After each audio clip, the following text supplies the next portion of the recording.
টাকা দিয়ে আপনার সন্তানকে সবকিছু দিতে পারলেও বিনয়ী হওয়া কখনো শিখাতে পারবেন না।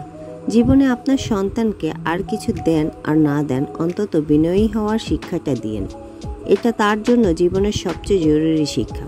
মাথা নিচু করে রাখতে শেখাবেন, অন্যদেরকে সম্মান করতে শেখাবেন, ভিন্ন মতকে সহ্য করতে শেখাবেন।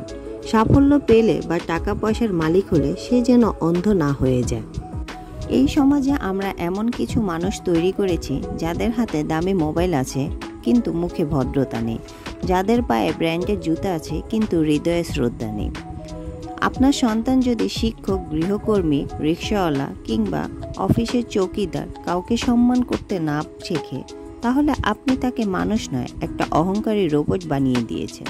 অনেক বাবা মা সন্তানের অশ্রদ্ধা দেখে হাসেন, বলেন আমার ছেলেটা একটু স্পষ্ট জবাব দিতে জানে। না, আপনি ভুল বলছেন। এটা স্মার্টনেস না, এটা অভদ্রতা। আপনি সন্তানকে গাড়ি দিতে পারেন, বাড়ি দিতে পারেন, টাকা দিতে পারেন, কিন্তু বিনয়, সহানুভূতি আর আদব, এই জিনিসগুলো তাকে হাতে ধরে শেখাতে হয়।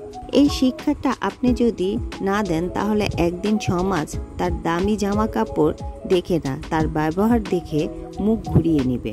সন্তানকে মানুষ বানান, শুধু সফল নয়, বিনয়ী মানুষ। কারণ সফল মানুষকে মানুষ একবার দেখে আর বিনয়ী মানুষকে বারবার মনে রাখে।